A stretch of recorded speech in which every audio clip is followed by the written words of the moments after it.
بسم اللہ الرحمن الرحیم اللہم صلی علی محمد وعلی آل محمد کما صلیت علی ابراہیم وعلی آل ابراہیم انک حمید مجید اللہم بارک علی محمد وعلی آل محمد کما بارکت علی ابراہیم وعلی آل ابراہیم انک حمید مجید عن ابی مسعود الانصاری رضی اللہ عنہ ان رسول اللہ صلی اللہ علیہ وسلم نہا عن ثمن الکلب ومہر البغی وحلوان الکاہن متفق علیہ۔ حضرت ابو مسعود انصاری رضی اللہ تعالیٰ عنہ سے روایت ہے کہ جناب نبی کریم صلی اللہ علیہ وسلم نے کتے کی قیمت اور بازاری بد کردار عورت یعنی جو دھندا کرتی ہے اس کا معاوضہ اور کاہن کی اجرت سے منع فرمایا ہے۔ یہ حدیث مبارکہ صحیح بخاری اور صحیح مسلم کی متفق علیہ روایت ہے۔ کتاب البیوع میں احادیث مبارکہ ذکر ہو رہی ہیں، خرید و فروخت کے معاملات۔ اس حدیث مبارکہ کو بیان کر کے ان تین چیزوں کا حکم بیان کیا ہے کہ ان کی قیمت حاصل کرنا یہ حرام ہے۔ تو سب سے پہلے آپ صلی اللہ علیہ وسلم نے کتے کی قیمت لینے سے منع فرمایا، اور یہاں پر نہا شیخ ابن عثیمین فرماتے ہیں یہ تحریم کے لیے، یعنی حرام حرمت بیان کرنے کے لیے کہ کتے کی قیمت لینا یہ حرام ہے، یعنی کتے کی خرید و فروخت اس کا کاروبار کرنا یہ جائز نہیں ہے۔ اور فی زمانہ یہ بہت عام ہو گیا ہے کہ لوگ کتے کو ایک پیٹ کے طور پر، پالتو جانور کے طور پر رکھتے ہیں، جبکہ حدیث مبارکہ میں اس کی سخت ممانعت وارد ہوئی۔ رسول اللہ صلی اللہ علیہ وسلم نے کتے کے متعلق فرمایا کہ جس گھر میں کتا ہوتا ہے اس گھر میں رحمت کے فرشتے نہیں آتے، اور آپ نے فرمایا کہ جو بندہ کتا پالتو جانور کے طور پہ رکھتا ہے اپنے ساتھ گھر میں، روزانہ ایک قیراط اجر اس کے ثواب میں سے کم کر دیا جاتا ہے، اور ایک قیراط احد پہاڑ جتنے اجر کو کہتے ہیں۔ تو صرف کتا پالنے کی وجہ سے ایک قیراط اجر روزانہ اس بندے کا کم ہو جاتا ہے، کتنا بڑا نقصان۔ سوائے اس کے کہ کسی بندے نے وہ کتا شکار کے لیے یا بڑے علاقے کی حفاظت کے لیے رکھا ہوا ہے، چوکیداری کے لیے، اور وہ گھر کے اندر نہیں رہتا، وہ باہر کھلے ایریے میں رہتا ہے اور گھر کے اندر داخل نہیں ہوتا۔ تو جو اب ہمارا حساب ہے کہ ہم کتوں کو ساتھ گھروں کے اندر داخل کیا ہوا ہے اور اکٹھے بیٹھ کے کھا رہے ہیں، اس کو کھلا رہے، ساتھ کھا رہے ہیں، اور وہ بسا اوقات جو ہے مغربی تہذیب سے اتنی مرعوبیت ہے کہ بستروں پہ چڑھ رہا ہے اور وہیں سو رہا ہے۔ یہ ساری کی ساری چیزیں انتہائی قابل مذمت، اس لیے کہ رسول اللہ صلی اللہ علیہ وسلم نے کتے کا نجس ہونا بیان کیا ہے، اور اس قدر نجس جانور ہے کہ اگر کسی برتن کو منہ مار لے تو اس کو ایک مرتبہ دھونے سے وہ پاک نہیں ہوگا، آپ نے فرمایا 7 مرتبہ دھونا ہو۔ اس لیے کتے کو پالنا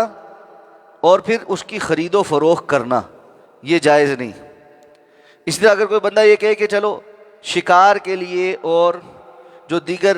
اس طرح حفاظت کے جو کتے ہیں وہ بھی خرید و فروخت کے ساتھ نہیں رکھے جا سکتے، اگر کسی نے پالے ہیں کسی دوسرے کو دینا ہے تو ویسے دے گا، اور کوئی بندہ کتا ویسے لے کر اس کو ٹرین کرے گا، لیکن ان کی تجارت اور اس کو خرید و فروخت اور اس کا ثمن یہ جائز نہیں۔ اسی کے ذیل میں شیخ عثیمین نے یہ بھی فرمایا کہ اگر کوئی بندہ کسی کے کتا کے حملہ کرنے کی وجہ سے، مثلا کسی نے کوئی شکاری کتا رکھا ہے یا حفاظت کے لیے رکھا ہے، اور وہ رستے میں آ کر اس کے اوپر حملہ کر دیتا ہے، تو اس کے حملے سے بچنے کے لیے اس کو مار دیتا ہے، تو ایسے کتے کی کوئی قیمت وہ اس کے مالک کو نہیں دے گا، اس لیے کہ کتے کی قیمت نہیں، کتے کے عوض جائز نہیں۔ دوسری بات آپ صلی اللہ علیہ وسلم نے فرمائی کہ وہ پیشہ ور خاتون،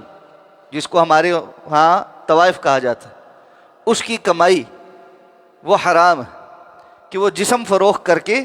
پیسہ کماتی ہے، جس کو اسلام نے حرام قرار دیا۔ تو ایسی کمائی حرام ہے جو جسم فروشی سے حاصل، وہ خاتون کی ہو اور فی زمانہ ایسے ملعون مرد جو اس قسم کی کمائی کماتے ہوں ان کی ہو۔ اور اسی کے ذیل میں وہ لوگ بھی داخل ہیں جو ناچ گانا کر کے یا اپنے جسم کی نمائش کر کے پیسہ کماتے، اور فی زمانہ اس کی صورتیں بہت ساری، مختلف قسم کے فنکشنوں پہ جا کر ناچ گانا کرنے والے، یا سوشل میڈیا کے اوپر ویڈیوز بنا کر اپنے جسم کی نمائش کر کے مونیٹائزیشن سے پیسے کمانے والے ہوں۔ ان سب کی کمائی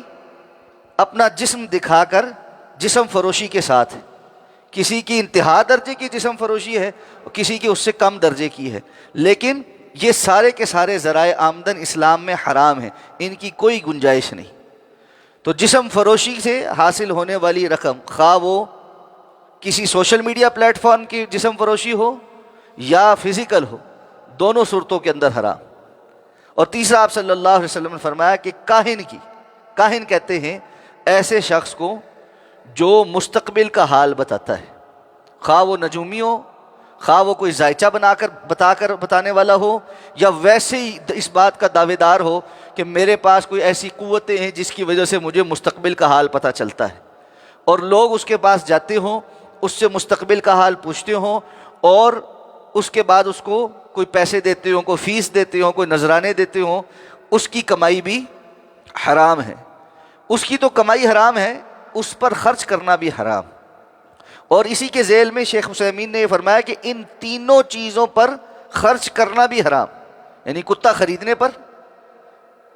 اور طوائف کو پیسے دے کر تماش بینی کرنا یا جسم فروشی حاصل کرنا اس پر،